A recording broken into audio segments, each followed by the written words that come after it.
बिस्मिल्लाहिर्रहमानिर्रहीम, अस्सलाम वालेकुम and welcome to Fariha Idrees official. आज अहम खबर है, एक्सक्लूसिव है। प्राइम मिनिस्टर हाउस में जाने का मौका मिला, प्राइम मिनिस्टर से मुलाकात करने का मौका मिला कुछ जर्नलिस्ट्स को, जिनमें मैं शामिल थी। बहुत अहम बातें की गई जो हमें पता चली, और वो तमाम बातें हम आप तक लेकर आएंगे। जो कुछ ऑफ रिकॉर्ड थी वो तो ऑफ रिकॉर्ड ही रहेंगी, मगर जो ऑन रिकॉर्ड बातें हुई हैं और कुछ जो ऑब्जर्वेशन मैंने की है वहाँ पर कि प्राइम मिनिस्टर हाउस में कैसा माहौल है। ये वही प्राइम मिनिस्टर हाउस है जहाँ हम माजी में भी गए हैं, दूसरे प्राइम मिनिस्टर्स जब मौजूद थे यहाँ पर, और उस वक्त भी गए हैं जब प्राइम मिनिस्टर बिल्कुल नए नए प्राइम मिनिस्टर बने थे। सो क्या तब्दीली आपको प्राइम मिनिस्टर हाउस से बैठ कर नज़र आती है? जो पीटीआई जो मंशूर अपना देती हुई आई थी तब्दीली का, वो किस हद तक वहाँ पर इम्प्लीमेंट हुई है, इस पे हम कुछ बात करेंगे। मगर उससे पहले please click on the bell icon और हमारा चैनल सब्सक्राइब कीजिए। सबसे अहम बात जो प्राइम मिनिस्टर से की गई, पहले तो खान साहब जब आए उस वक्त एक और मीटिंग में भी उन्होंने जाना था, एक मीटिंग अटेंड करते हुए आए। ये मीटिंग जंगलात की इंक्रोचमेंट के हवाले से थी। सो स्टेटमेंटशिप की बहुत सारे मुख्तलिफ पैराए होते हैं, उन्हीं को हमने देखा कि क्या आइटनरी है प्राइम मिनिस्टर की। फिर प्राइम मिनिस्टर की देखने में हमें बड़े कॉन्फिडेंट नज़र आए, क्योंकि ये मुलाकात इन तमाम मामलात की बात हुई है जिसमें पीडीएम का पूरा एक मुश्किल वक्त गुजरा है। फिर उसके बाद जहांगीर तरीन साहब की नाराज़गी है। जहांगीर तरीन साहब के साथ पीटीआई के कुछ रहनुमा, जो कि अब एक सब्सटेंशियल तादाद बन चुकी है, उनकी बड़ी क्लियर वार्निंग है पीटीआई को। और फिर जाहिर है बहुत सारे और इंटरनेशनल मामलात हैं।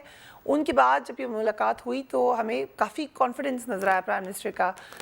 बॉडी लैंग्वेज काफ़ी स्ट्रॉन्ग थी, और काफ़ी जो पहले माजी के इमरान खान साहब थे उससे इस हवाले से बहुत तब्दीली नज़र आई कि ठहराव भी बहुत नज़र आया शख्सियत में। पहले बहुत ज़्यादा रिएक्ट करते थे बातों पर, अब उस तरीके से नहीं है। नज़र आया कि he is now the prime minister and he is now statesman of the world. सबसे अहम बात ये थी कि 2 रोज़ कबल FIA के साबिक DG बशीर मेमन ने हुकूमत पर संगीन इल्ज़ामात आयद किए। वो गए, उन्होंने एक इंटरव्यू दिया और उनका कहना ये था कि वज़ीर आज़म इमरान खान ने जस्टिस फाइज़ ईसा के ख़िलाफ़ तहकीकात करने के लिए उन पर दबाव डाला। अब ये उसी दिन उन्होंने इंटरव्यू दिया जिस दिन के जस्टिस फाइज़ ईसा के जो अपील थी उसका भी फ़ैसला आया, जो कि उनके हक़ में आया।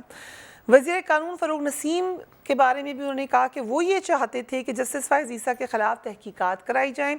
उन्होंने ये इल्ज़ाम भी लगाया कि हुकूमत उन पर नवाज़ शरीफ, शहबाज शरीफ और मरीम नवाज़ पर मुकदमात कायम करने के लिए ज़ोर देती रही। मरीम नवाज़ के ख़िलाफ़ दहशतगर्दी का मुकदमा कायम करने के लिए कहा गया। क्यों कहा गया? उनका कहना यह है कि क्योंकि फ़र्स्ट लेडी की एक पिक्चर ट्वीट हुई थी जो कि नकाब में नहीं थी, जिसकी वजह से उन्होंने कहा कि ये अलेज किया कि मुकदमा बना दें मरीम नवाज़ पर दहशतगर्दी का, जबकि हुकूमत ख्वाजा आसिफ पर गद्दारी का मुकदमा भी बनाना चाहती थी। बशीर मेमन ये भी कहते हैं कि वो इस मामले पर सुप्रीम कोर्ट पेश होने के लिए तैयार हैं, और वो चुप होने के लिए भी तैयार नहीं हैं, मुसलसल बोल रहे हैं। इस हवाले से फिर हमने देखा कि जिस वक्त बशीर मेमन साहब का ये इंटरव्यू आया तो फिर मीडिया में इसको उठाया गया, दीगर चैनल्स ने भी, और फिर तमाम जो अपोजिशन के मेंबर्स हैं, ख़ासतौर पे PMLN, उन्होंने इस पर काफ़ी ज़्यादा आवाज़ उठाई कि इन मामलात की तहकीकात होनी चाहिए, बल्कि एक जुडिशल कमीशन बनना चाहिए जो इन मामलात की तहकीक करे। कुछ लोगों ने ये कहा कि सुप्रीम कोर्ट को सुओ मोटो लेना चाहिए इसके ऊपर। प्राइम मिनिस्टर ने इस बात को कम्प्लीटली डिनाई किया है। तो उन्होंने ये भी कहा कि अगर बाहर के ममालिक के आप लॉज देखें, लेजिस्लेशन देखें, तो 1 मैन टेस्टमनी ऑन टेलीविज़न ये ऐसा बहुत ज़्यादा ऐसा कहीं होता नहीं है। बरतानिया का कानून मैं आपको बता देती हूँ कि वहाँ पर आप किसी की भी 1 साइडेड स्टोरी नहीं चला सकते हैं, लेकिन पाकिस्तान का ब्रॉडकास्ट मीडिया ज़ाहिर है बहुत फ़र्क है। प्राइम मिनिस्टर ने ये भी कहा कि उनकी तो कोई रीज़न नहीं बनती थी कि वो बशीर मेमन से ये बात करें। अव्वल तो उनका कोई इरादा ही नहीं था कि जस्टिस फाइज़ ईसा के ख़िलाफ़ कोई इस किस्म की बनाए जाए मुकदमात, और इस मामले को वो क्यों डिस्कस करते बशीर मेमन साहब के साथ। उनसे जो मुलाकातें होती थी प्राइम मिनिस्टर के मुताबिक, वो जब आते थे तो वहाँ पर जो केस प्रिजाइड करे थे आसिफ ज़रदारी साहब का और ओमनी ग्रुप का, उसके हवाले से उनको ब्रीफिंग देने आते थे, और वो ब्रीफिंग देते थे और फिर ब्रीफिंग देकर चले जाते थे। उस मामलात में कभी भी किसी और मामलात पर बात नहीं हुई, और इस पे हैरानी का भी और थोड़ा सा परेशानी तो नहीं लेकिन हैरानी और थोड़ा सा अफसोस का इज़हार किया प्राइम मिनिस्टर ने कि ऐसी बातें जो हुई नहीं वो क्यों कही जा रही हैं। वाज़ेह तौर पर डिनायल था। प्राइम मिनिस्टर की जो टीम है उनका भी कुछ मामलात में यही ख्याल था। आपको मैं सोर्सेज की बात बता रही हूँ कि उन्होंने 2-3 चीज़ें पिन पॉइंट की बशीर मेमन साहब की स्टोरी में, जिसमें वो ये कह रहे थे कि ये मुश्किल है कि हम कभी समझें कि ये प्राइम मिनिस्टर ने कही होंगी। कुछ लोगों के नाम जो लिए हैं बशीर मेमन साहब ने, प्राइम मिनिस्टर की टीम का ख्याल है कि बिल्कुल भी प्राइम मिनिस्टर का उस हवाले से शायद उनको उन लोगों के नाम पता भी ना हो जिन लोगों के नाम अलेज करे हैं बशीर मेमन साहब। फिर प्राइम मिनिस्टर का ये भी कहना था कि यस ख्वाजा आसिफ के हवाले से ज़रूर गाइडलाइंस दी गई थी। गाइडलाइंस क्या, एक ब्रीफिंग का कहा गया था और वो इसलिए कहा गया था कि Khawaja Asif as interior minister serve कर चुके हैं और उनका जो इकामा का मामला है वो डायरेक्ट नेशनल सिक्योरिटी थ्रेट का मामला है। इस हवाले से prime minister as head of the state Pakistan की सिक्योरिटी के हवाले से परेशानी का इजहार कर सकते हैं और उन्होंने कैबिनेट की मौजूदगी में ये बात कही थी बशीर मेमन साहब को कि बताया जाए कि उनका मामला क्या है या उनकी कोई भी बातचीत इस हवाले से हुई थी। वो क्या बातचीत हुई थी ये वाज़ेह नहीं किया, मगर उन्होंने ये बात मानी है कि बातचीत ज़रूर हुई है ख्वाजा आसिफ के हवाले से और वो बातचीत इसी पैराए में हुई है। फिर कुछ और बातें जो बार बार प्राइम मिनिस्टर, आपने पिछले इंटरव्यूज़ में भी देखा होगा और भाई जब मुलाकात होती है तो ये ज़रूर कहते हैं कि ज़ाती अनात का जो इल्ज़ाम लगाया जाता है वो ज़ाती अनात का इल्ज़ाम इसलिए गलत है क्योंकि वो ज़ाती तौर पे किसी भी इन लोगों को नहीं जानते हैं। ये तमाम के तमाम मामलात या तो कुछ पहले के आने से बने हुए हैं या बाद में बनाए गए हैं, तो पर्सनल इशू नहीं है। और अगर पर्सनल इशू है तो फिर जहांगीर तरीन साहब आज क्यों बाहर निकल कर आवाज़ उठा रहे हैं कि उनके साथ ज़्यादती हो रही है। प्राइम मिनिस्टर जहांगीर तरीन को अपना दोस्त कहते हैं, फ्रेंड कहते हैं, क्लोज़ फ्रेंड कहते हैं। वो उन्होंने ये भी कहा कि जहांगीर तरीन साहब बहुत मेहनत से काम करते रहे हैं पीटीआई के लिए, पीटीआई के मुश्किल वक्त में उन्होंने साथ दिया, बहुत इंटेग्रल मेंबर रहे हैं पीटीआई के और हर मोड़ पर उनके साथ बहुत सारी यादें वाबस्ता हैं। तो फिर अगर ये पर्सनल है तो क्या ज़रूरत है कि जहांगीर तरीन साहब के ख़िलाफ़ भी कार्रवाई हो रही है, दीगर लोगों के ख़िलाफ़ भी कार्रवाई हो रही है। चीनी के स्कैंडल को एक दफ़ा तफसीलन प्राइम मिनिस्टर ने बताया कि वो क्या मामला है और उसके बाद किस तरीके से जहांगीर तरीन साहब का नाम उसमें आया। और फिर 2 रास्ते थे। एक रास्ता ये था कि बस इग्नोर कर दिया जाए और माजी में तो कभी कार्रवाई भी नहीं हुई और कह दिया जाए बस एक कार्रवाई हुई थी और हमने तो रिपोर्ट निकाली और उसी पे चले। दूसरा रास्ता ये था जो ज़रा मुश्किल है। रॉबर्ट फ्रॉस्ट की एक नज़म है, 2 roads emerged in a wood and I took the one less travelled by।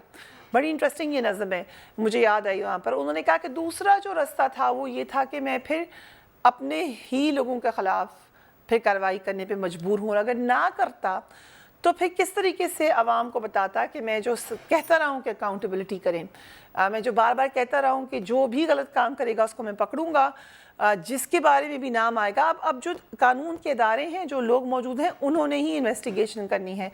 ये नहीं हो सकता कि इसमें तब्दीली कर दी जाए। इस वजह से इन तमाम हालात में जो पूरा का पूरे सूरत हाल थी, अगर प्राइम मिनिस्टर जहांगीर खान तरीन से मिल लेते तो तासुर ये जाता कि वो अपने साथी को इस बात की सपोर्ट दे रहे हैं कि मैं प्राइम मिनिस्टर हूँ और आपके ख़िलाफ़ कोई ज़्यादा कार्रवाई नहीं होगी। ये प्राइम मिनिस्टर का कहना था कि वो नहीं कर सकते थे क्योंकि वो अपने लोगों से वादा ही ये करके आए हैं, फिर कोई फ़र्क नहीं रहता उनमें और माजी की बाकी हुकूमतों में।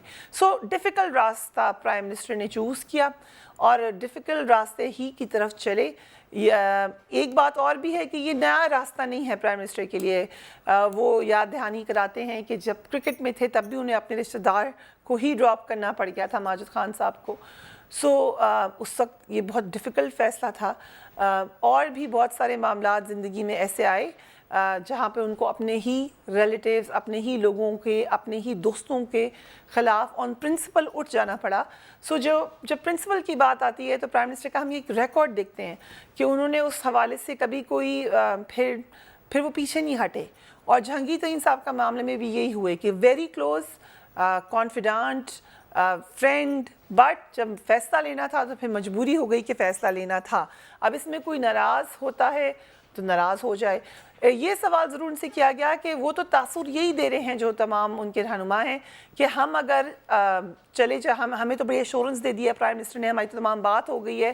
اس کو بالکل ڈینائی کیا ہے پرائم منسٹر نے کہ ایسا کچھ بھی نہیں ہوا, ایک بھی ممبر انکوائری کا تبدیل نہیں ہوا, سب کے سب لوگ وہاں موجود ہیں. ضرور جو فرق آیا ہے وہ یہ کہ علی ظفر صاحب کو یہ مینڈیٹ دیا گیا ہے کہ وہ دیکھ لیں جو کنسرنز ہیں, کیونکہ تمام کے تمام ممبرز کا کہنا یہ تھا کہ جہانگیر ترین صاحب کے ساتھ کوئی زیادتی نہ ہو, تو یہ وہ دیکھ لیں کہ اگر ان کو لگتا ہے اور کارروائی سب کے ساتھ ایکول ہو اور جو لوگ ہیں ان کے خلاف بھی انکوائری ہو, کسی کے ساتھ یہ نہ لگے کہ کسی کے خلاف کارروائی زیادہ ہو گئی, کسی کے خلاف کارروائی کم ہوئی. اب ادارے ہیں, اپنے نام لے کر جائیں اور اپنے آپ کو بری کروا لیں, یا اگر آپ کے پاس جواب نہیں ہے تو پھر آپ کو سزا ملے گی. اس کے علاوہ اس معاملے میں اور کچھ نہیں ہو سکتا. سو ایک اٹل فیصلہ دکھا دیا. بلکہ یہاں تک خبریں آپ کو ہم بتا سکتے ہیں کہ اگر ان سے یہ بھی سوال کیا جائے پرائم منسٹر سے کہ آپ کی شاید حکومت بھی جا سکتی ہے اس حوالے سے, تو ہی از ویری کلیئر کہ اگر جاتی بھی ہے تو جائے, بلیک میل نہیں ہونا, جو معاملہ ہے وہ معاملہ ہے اور وہ اسی طریقے سے چلے گا. سو مشکل وقت ضرور ہے اس حوالے سے پی ٹی آئی کے لیے. ہم نے وہاں کے سٹاف میں یہ بات ان سے پتہ چلی کہ جو ایک زمانے کی بہاریں ہوتی تھیں کہ کھانے وہاں پہ بن رہے ہیں, وہاں پہ بہت سارے اور معاملات چل رہے ہیں سرکاری خرچے پہ, وہ سب کی سب مکمل طور پہ بند ہو چکی ہیں. کوئی سارا دن اگر کسی کو بھوک بھی لگے, ان کے پاس کھانا باہر سے منگانے کا ہی ایک ذریعہ ہے, مگر ظاہر ہے پرائم منسٹر ہاؤس ایک ایسی جگہ پہ بار بار باہر جانا آنا بھی مشکل ہے, تو پھر لوگوں نے کھانا کیا تو چھوڑ دیا ہے یا کم کر دیا ہے. مگر وہ جو کھانوں کا ایک سسٹم تھا, میں آپ کو ایک بات اور یہاں پہ بتاتی ہوں کہ ایک پرانی حکومت کے زمانے میں ہمارے ساتھ ایک کولیگ تھی جن کی فیملی تھی پی ایم ہاؤس میں. سو ان کے گھر بھی کھانا جاتا رہا ہے پی ایم ہاؤس سے. اب یہ ایک سسٹم رواج بنا ہوا تھا, بیوروکریسی بھی اس سے فائدہ اٹھا رہی ہے اور لوگ بھی فائدہ اٹھا رہے ہیں, لیکن یہ سب اب قصہ پارینہ بن چکا ہے. یہ ضرور ہے کہ جو لوگ پرائم منسٹر کے حوالے سے مجھے پتہ چلا ہے کہ وہ اپنا کھانا خود گھر سے ان کا آ جاتا ہے اور وہ کھانا اگر انہیں کھانا ہو تو کھا لیتے ہیں, otherwise he has a very simple nature. اور جو ان کا دوسرا سٹاف ہے ان کے لیے ضرور ایک اور کچن ہے, وہاں پہ کھانا بنتا ہے, لیکن جو آفیسرز ہیں, جو باقی لوگ ہیں, جو سینئر سٹاف ہے, ان کے لیے اب کھانے کا سسٹم ختم ہو چکا ہے. اور اگر آپ اس کو کیلکولیٹ کریں تو it's a huge amount of money, لیکن یہ زیادہ سمبولک ہے rather than anything else. اس میں یہ بھی ہے کہ آئندہ جو لوگ آتے ہیں ان کو بھی پہلے بہت زیادہ چیزیں سرو کی جاتی تھی, اس میں بھی اب ایک لمیٹڈ اماؤنٹ ہے, جس میں یا آپ کیبنٹ کی جب میٹنگ ہوتی ہے تو یا سوپ سرو کرتے ہیں یا سوپ کے ساتھ 2 رس انہوں نے کہا کہ سرو کیے جاتے ہیں. اس کے علاوہ کوئی زیادہ بجٹ نہیں ہے. سو کیبنٹ کو بھی عادت ہے کہ اسی بجٹ پہ انہوں نے گزارا کرنا ہے. سو یہ تبدیلی ہمیں نظر آئی, ماضی میں ایسا نہیں ہوتا تھا, یہ چیز ضرور تبدیل کی گئی ہے, لیکن مشکلات ضرور نظر آ رہی ہیں ابھی آگے آئندہ آنے والے دنوں میں. بشیر میمن صاحب کا معاملہ کدھر جاتا ہے, جہانگیر ترین صاحب کا معاملہ کہاں جاتا ہے, یہ آئندہ آنے والے دنوں میں ہم آپ کو بتائیں گے. سو آج کے لیے اتنا ہی. Until my next video, take care of yourself. اللہ حافظ.